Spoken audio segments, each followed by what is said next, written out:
이 시간 예수님은 왜 세울까요? 지금 세워준다고 연락 왔습니다.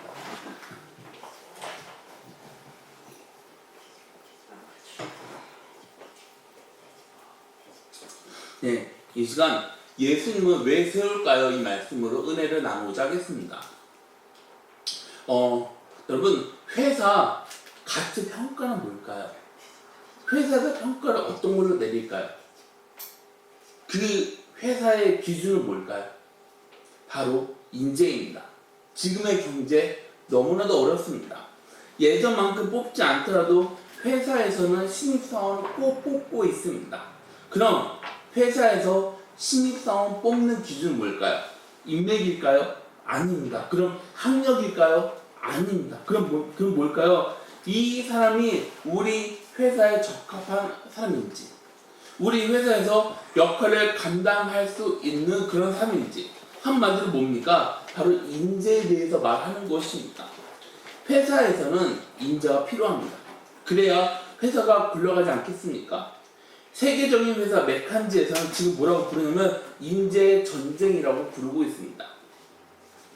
120개 기업 13,000명 임원을 대상으로 인재 활용되는 관리에 대해 5년 동안 연구를 했다고 합니다.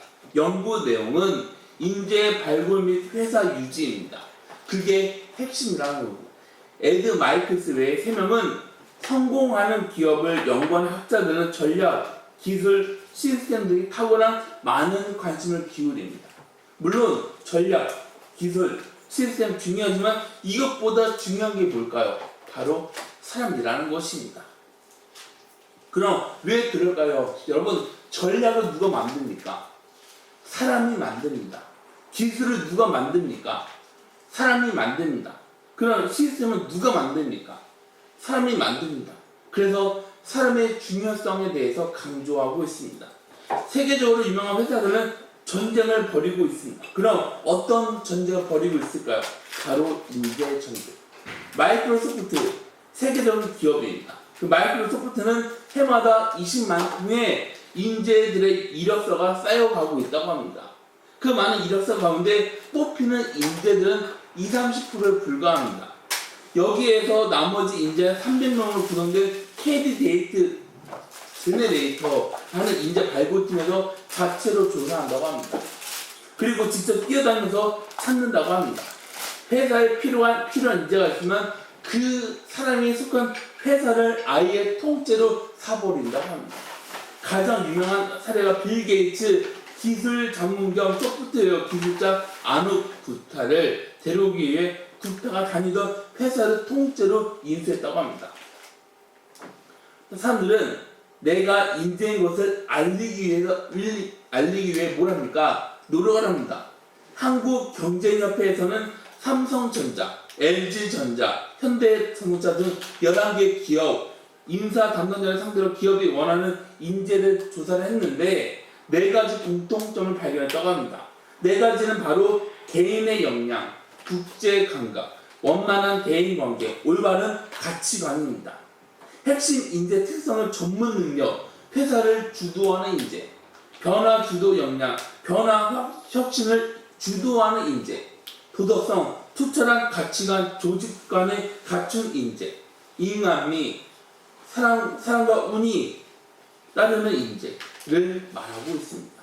이 세상은 그렇게 사람들을 뽑는데 예수님은 이 세상에서 복음으로 통치하는 하나님의 나라를 건설하기 위해 사람들을 뽑았습니다. 그럼 어떤 사람들을 뽑았을까요? 예수님께서 뽑은 사람은 제자의 작용은 뭘까요? 예수님은 막무가내로 뽑은 게 아닙니다.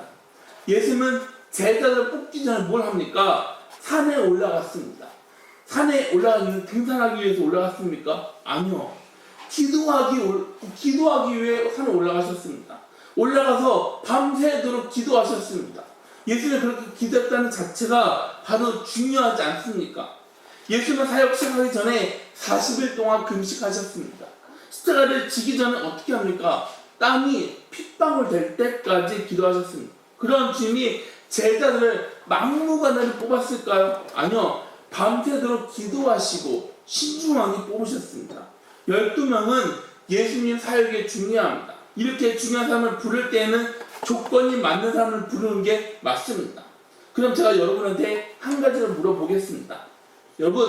여러분이 미국에서 사역하기 위해서라고 하면은 어떤 사람을 뽑는 게 맞습니까?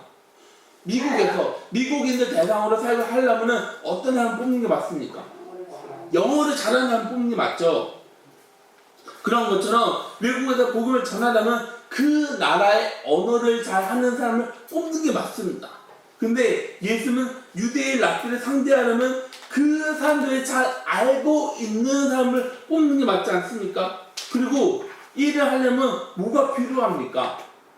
뭐가 필요해요? 돈이 필요하죠. 그럼 돈 많은 사람을 불러야 되지 않습니까? 그런데 예수님께서 부른 제자들 한번 보세요. 어떤 사람을 불렀습니까? 13절 말씀에 보면 또 산에 오르사 자기가 원하는 자들 부르시니 나아온지라. 예수님께서 부른 조건은 그 사람들에게 자질이 있어서 불렀습니까? 아니요. 그럼 그 사람들에게 월등한 능력이 있어서 그 사람들 불렀습니까? 아니요.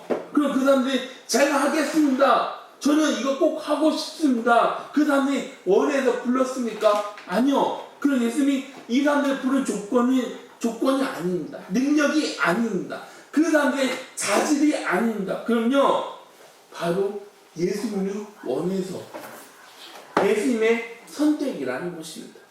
그래서 예수님께서 뭐라고 말하냐면 요한복음 15장 16절에 너희가 나를 택한 것이 아니요 내가 너희를 택하여 세웠나니 이는 너희로 가서 열매를 맺게 하고 또 너희 열매가 항상 있게 하여 내 이름으로 아버지께 무엇을 구하든지 다 받게 하려 합니다. 선택 기준은 외적인 조건이 아닙니다. 노력 아닙니다. 그럼요, 바로 예수님의 뜻이라는 것입니다. 예수님의 계획입니다. 사람들 중에서는 많이 배운 사람이 있습니다. 부자인 사람이 있습니다. 권세를 가진 사람이 있습니다. 그런데 예수님은 이런 지식인, 부자, 권세 선택한 것이 아니라 어떤 사람들을 선택하시냐면 가장 연약한 사람. 그 사람들 보세요. 그 사람들 제대로 배웠습니까? 아니요. 그 사람 인품 어떻습니까? 최악입니다. 좋지 않습니다. 그런데 예수님께서 12명 세운 이유는 구약에서 이스라엘 12지파 맥을 잇는 새로운 지파의 백성, 새로운 언약 백성을 이루기 위해 기본적인 골격을 구성한다는 것입니다. 12명의 제자를 시작해서 새로운 이스라엘 공동체를 만들겠다는 것입니다. 그럼 이렇게 중요한 일을 누구한테 맡기는 게 맞습니까? 유능한 사람, 능력이 뛰어난 사람, 실력 있는 사람, 카리스마가 어마어마해서 다른 사람을 통솔할 줄 아는 사람이 그 일을 하는 게 맞지 않습니까? 그런데 예수님 한번 보세요. 예수님은 그런 사람들을 부른 것이 아니라 어떤 사람들을 불렀습니까? 주님 뜻에 순종하는 사람을 선택하셨습니다. 아브라함을 보세요. 아브라함 집안은 우상을 만들었던 집안입니다. 아브라함은 본인이 살기 위해 아내를 누이라고 거짓말했던 그런 사람입니다. 그런데 하나님은 누구를 선택하냐면 아브라함을 선택하셨습니다. 야곱을 보세요. 야곱은 어떤 사람입니까? 얍삽한 사람입니다. 야곱은 사람 뒤통수를 잘 때리던 그런 사람입니다. 배신을 기가 막히게 잘 하던 그런 사람입니다. 그럼 야곱의 12아들은 어떻습니까? 부족하면서 약점이 너무나도 많습니다. 그런데 하나님은 약점 많은 이 12명을 불러서 이스라엘 12지파로 세워주셨습니다. 예수의 제자들은 어떻습니까? 여러분, 베드로 성격 어때요? 불같죠? 야고보하고 요한은 지면 못 사는 성격입니다. 빌립은 어떻습니까? 계산부터 먼저 합니다. 마태는 세리입니다. 유다는 예수님을 배신하면서 팔았던 사람입니다. 10명 가운데 4명이 어부입니다. 한 명은 비난의 대상 세리입니다. 한 명은 과격한 열심당원입니다. 나머지 6명은 알려지지 않은 인물입니다. 이 사람들 가운데 수제자인 베드로, 예수님한테 가장 많은 사랑을 받았던 요한은 어떤 사람이에요? 사도행전 4장 13절 말씀 보면 그들이 베드로와 요한이 담대하게 말하는 보고 그들을 본래 학문 없는 범인으로 알았다 이상히 여기며 또 전에 예수와 함께 있던 줄도 알고. 하나님은 각 시대마다 사람들을 불러서 사용합니다. 그런데 하나님의 방법은 특별합니다. 그런 방법은 어떻길래 특별하다고 할까요? 고린도전서 1장 27절부터 29절 말씀 보면 그러나 하나님께서 세상에 미련한 것들을 택하사 지혜 있는 자를 부끄럽게 하려 하시고 세상에 약한 것들을 택하사 강한 것들을 부끄럽게 하려 하시며 하나님께서 세상에 천한 것들과 멸시받는 것들과 없는 것들을 택하사 있는 것들을 피하려 하시나니 이는 아무 육체도 하나님 앞에서 자랑하지 못하게 하려 하십니다. 하나님의 선택, 예수의 선택은 조건이 아닙니다. 능력 아닙니다. 환경 아닙니다. 그건 뭡니까? 은혜입니다. 우상을 만들어 판매하던 아브라함의 집안, 야삽한 야곱, 살인자 모세, 목자 다윗, 배신자 베드로, 겁진 기드온을 하나님은 은혜로 선택하셨습니다. 선택하고 내가 너희를 선택했으니 너희는 알아서 알아, 알아서 해라 이게 아니라 그들을 어떻게 하냐면 훈련을 시키십니다. 하나님은 아브라함을 얼마나 훈련시켰습니까? 25년입니다. 모세는요 40년입니다. 다윗은요 17년입니다. 그럼 훈련을 왜 이렇게 허락했을까요? 그건 하나님을 절대적으로 신뢰하게 하려고, 그리고 이 훈련 통해 하나님의 사람으로 사용하셨습니다. 주님은 아무런 자격 없는 저를, 선택받을 수 없는 저를 선택해 주셨습니다. 사랑받을 자격 없는 저를 사랑해 주셨습니다. 축복받을 없는 저를 축복의 자녀로 삼아 주셨습니다. 그게 바로 하나님의 은혜이면서 사랑이지 않겠습니까? 하나님의 사랑과 은혜가 우리를 새로운 사람으로 바꿔주십니다. 그럼 예수님은 하나님은 이렇게 하면서 우리한테 뭘 원할까요? 다른 걸 원하는 게 아니라 순종을 원하십니다.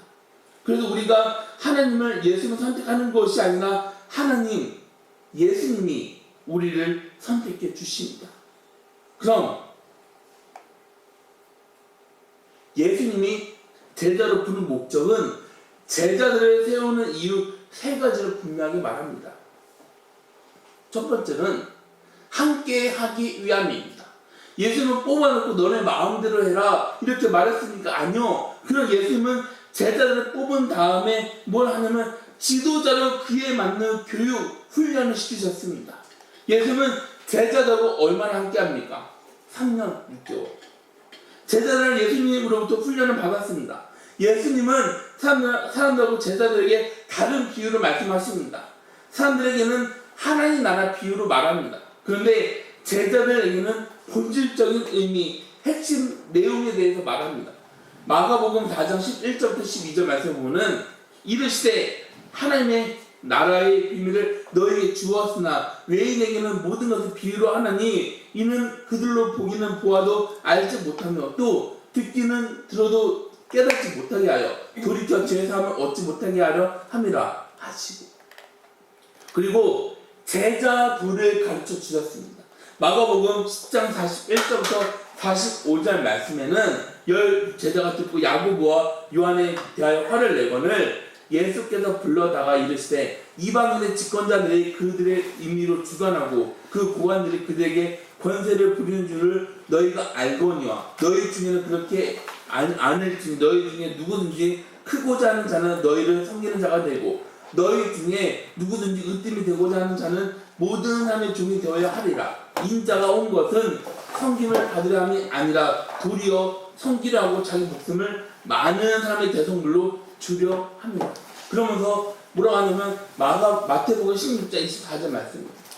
아무든지 나를 따라오려거든 자기를 부인하고 자기 십자가를 지고 나를 쫓을 것이라.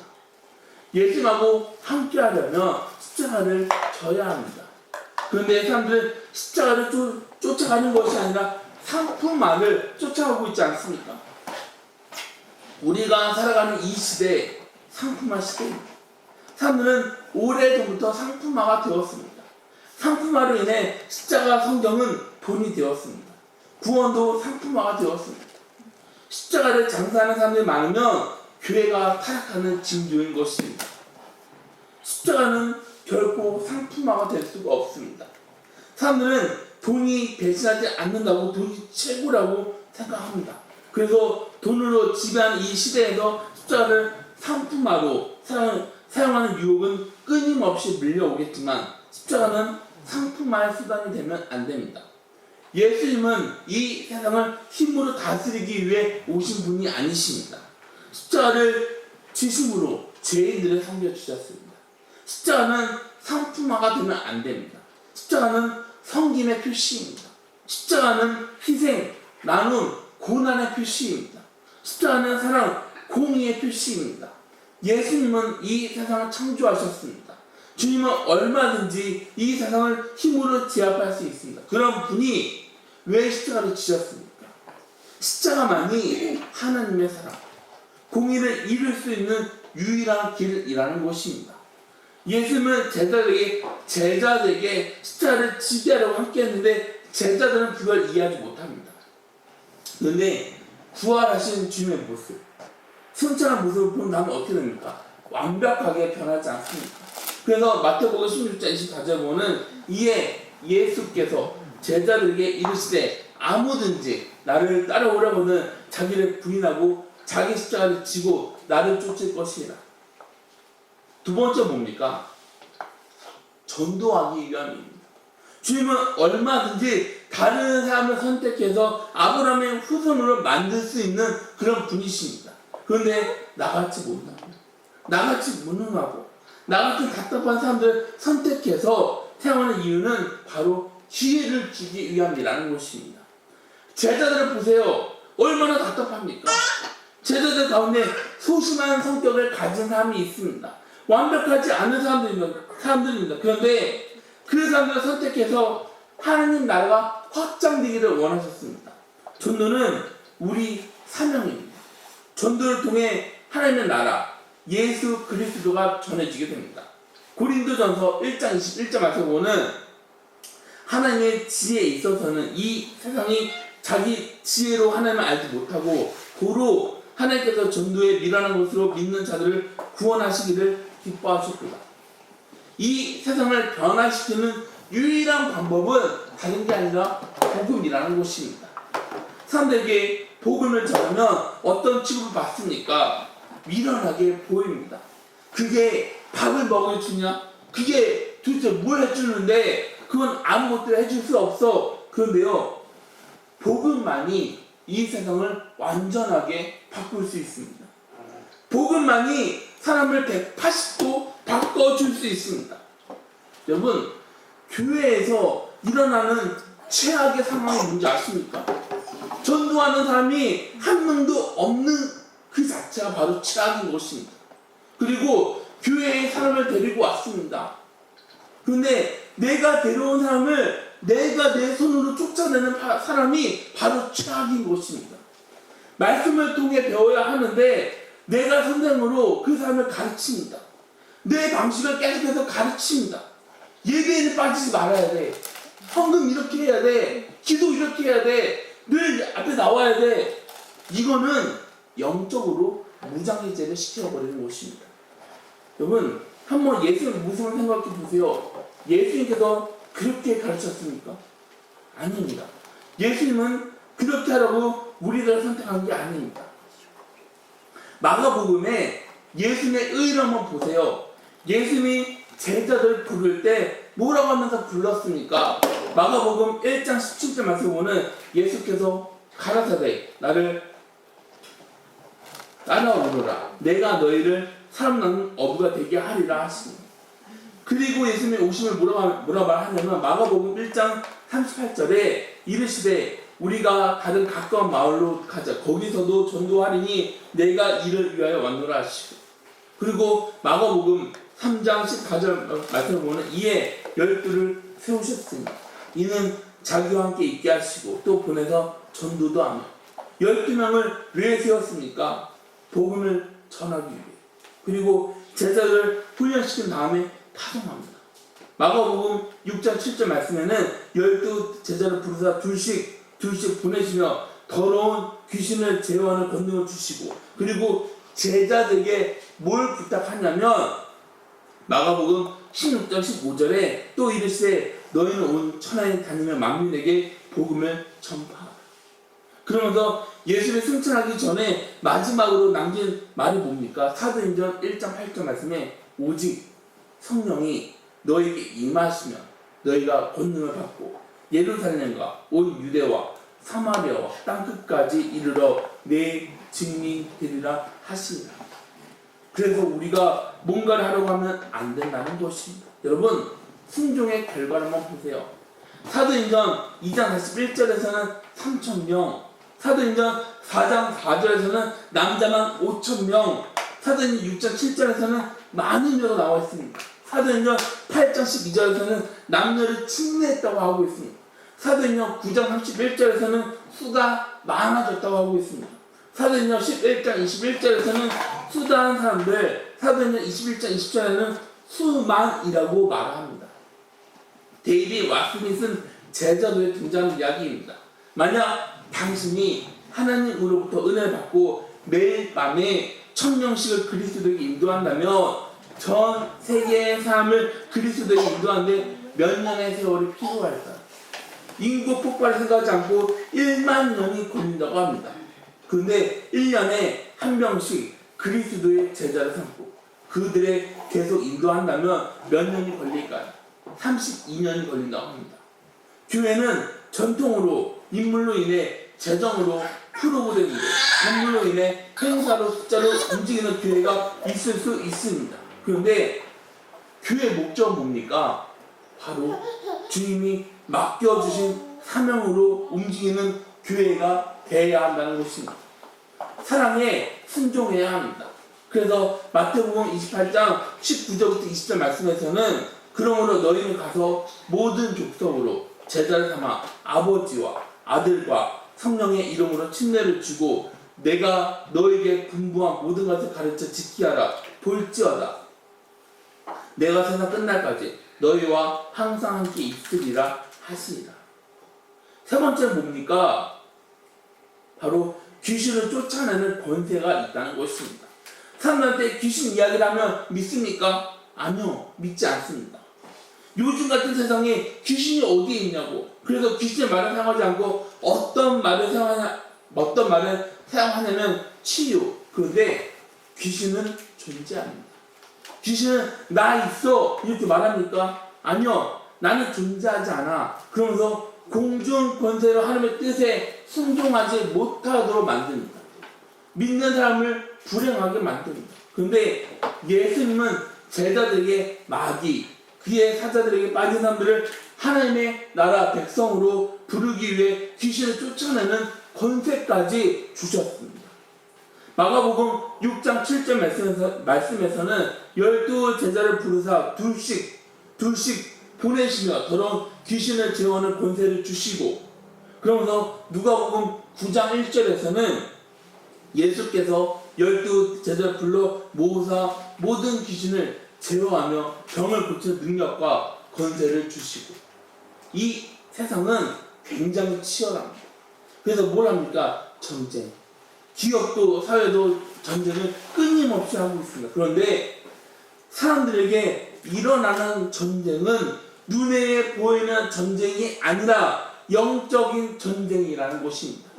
그래서 에베소서 6장 12절 말씀 보면 우리 씨름은 혈과 육에 대한 것이 아니요 정사와 권세와 이 어둠의 세상 주관자들과 하늘에 있는 악의 영들에게 대합니다.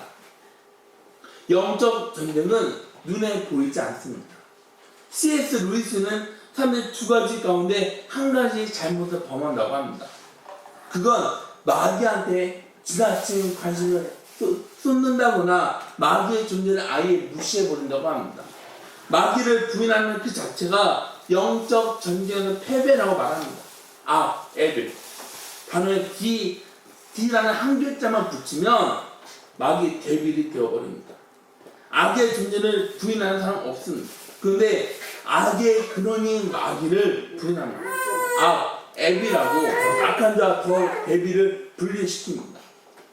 그리스도인들의 행복론, 합리주의, 과학 만능주의에 젖어 영적 존재를 부인하는 이 세상에 살아가고 있어 믿는 사람마저 사탄, 지옥, 천국, 성령의 생각 부정하면서 상징화가 되어버렸습니다. 영적 전쟁을 의식하지 못하게 만드는 것이 바로 사탄의 전략이라는 것입니다. 전쟁에서 본인 정체를 노출하지 않는 것이 사탄의 최고의 전략이라는 것입니다. 그런데 예수님은 이렇게 말합니다. 요한복음 8장 44절에 너희는 너희 아비 마귀에게서 났으니 너희 아비의 욕심을 너희도 행하고자 하느니라. 저는 처음부터 살인하는 자요 진리가 그 속에 없으므로 진리에 서지 못하고 거짓을 말할 때마다 제 것으로 말을 하나니 이는 저가 거짓말쟁이요 거짓의 아비가 되었습니다. 그러면서 사탄의 정치에 대해서 밝히고 있지 않습니까? 영적 전쟁의 대상을 분명하게 밝히고 있습니다. 사탄은 천사로 위장해서 나타나기도 합니다. 고린도후서 11장 14절에 이상한 일이 아니라 사탄도 자기를 관망의 천사로 가장하나니 사탄은 좋은 걸로 사람을 끊임없이 유혹합니다. 사탄은 우는 사자로 우리를 괴롭히고 있습니다. 그래서 성경에서는 베드로전서 5장 8절에 근신하라 깨어라 너희 대적 마귀가 우는 사자같이 두루다니며 삼킬 자를 찾나니. 귀신은 우리를 넘어뜨릴 방법을 두 가지라고 합니다. 첫 번째 유혹입니다. 사탄은 천사로 위장할 수 있습니다. 관계를 부립니다. 하나님의 말씀을 들었는데 그 들은 것을 빼서 버립니다. 하나님이 아니라 사람에게 인도합니다. 하나님을 욕하게 만들어 말씀을 의심하게 만듭니다. 두 번째 방법은 핍박입니다. 근신하라 깨어라 너희 대적 마귀가 우는 사자같이 두루다니며 삼킬 자를 찾나니. 마귀는 공중의 권세를 잡았습니다. 그래서 병으로 괴롭힙니다. 사고를 허락해서 절망하게 만듭니다. 그럼 마귀를 물리칠 수 있는 건 하나도 없습니까? 있습니다. 그게 뭐냐면 바로 하나님의 말씀인 것입니다. 마태복음 4장 10절 한번 보세요. 예수께서 말씀하시되 사탄아 물러가라 기록되었을 때 주 너희 하나님께 경배하고 다만 그를 섬기라 하였느냐. 내 힘이 아니라 주님 이름으로 물리쳐야 하는 것입니다. 사도행전 16장 18절 말씀 보세요. 바울의 심히 괴로워하여 돌이켜 그 귀신에게 이르되 예수 그리스도 이름으로 내가 네게 명하노니 그에게서 나오라 하니 귀신이 즉시 나옵니다. 성령으로 대적해야 하는 것입니다. 야고보서 4장 7절 말씀 보는 너희는 하나님께 승복할지어다 마귀를 대적하라 그리하면 너희를 피하리라. 마태복음 12장 2절 말씀에서는 내가 하나님의 성령을 힘입어 귀신을 쫓아내는 것이면 하나님의 전신갑주를 입어야 합니다. 에베소서 6장 11절 말씀 보면 마귀의 계계를 능히 대적하기 위하여 하나님의 전신갑주를 입으라. 하나님이 우리를 왜 선택하셨습니까? 하나님이 우리를 왜 세우셨습니까? 그건 바로 하나님 나라 확장이라는 것입니다. 하나님 예수님을 전하기 위해 우리를 불러주셨고 우리를 세워주셨습니다. 그런데 우리는 그렇게 살아가지 못하지 않습니까? 은혜 나만 알고 있습니다. 내 속에 나만 간직하고 있습니다. 그런데 주님은 그렇게 하라고 우리를 부른 게 아닙니다. 그럼요 전하라고 한 영혼을 주님에게 인도하라고 우리를 불러주셨고 우리를 선택해 주셨습니다. 여러분 주님이 우리를 왜 선택해 주셨습니까? 왜 선택해 주셨습니까? 바로 하나님 예수님을 전하라고 바로 잃어버린 영혼들에게 가서 복음을 전하라고 우리를 불러주셨고 우리를 선택해 주셨습니다. 모인 사람을 공격해서 흩어지게 만들려고 우리를 불러고 우리를 세워주신 것이 아니라 하나로 불러주시기 나를 불러주신 그 은혜 나를 선택해 주신 그 은혜를 늘 기억하시면서 살아가는 저와 여러분들이 다 되시기를 주님 이름으로 소망합니다. 다 같이 기도하시겠습니다.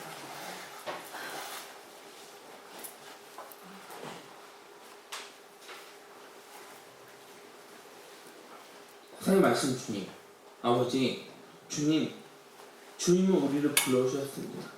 주님은 아무런 자격 없는 우리를 불러주셨습니다. 정말 우리가 가진 것도 없고, 우리는 능력도 없고, 우리는 부족한 게 너무 많고, 우리는 허물이 너무 많은데, 주님, 우리가 주님 의지하지 않으면 내 자신 못 보고 다른 사람의 허물을 봐서 그 사람의 허물을 공격하기 일쑤입니다. 내가 나를 모르는데 어떻게 다른 사람을 판단할 수 있겠습니까? 하나님, 나를 모르면서 판단하는 그 자체를 용서해 주시옵소서. 나를 모르면서 다른 사람을 지적하는 데 모습을 용서해 주시옵소서. 그래서 우리는 주님께서 우리를 불러주신 그 은혜, 우리를 세워주신 그 은혜를 늘 기억하면서 살아가는 우리 성도님들이 되어줄 수 있도록 아버지 주님께서 인도하여 주실 줄 믿습니다. 이 모든 말씀 예수님의 이름으로 기도드렸습니다. 아멘.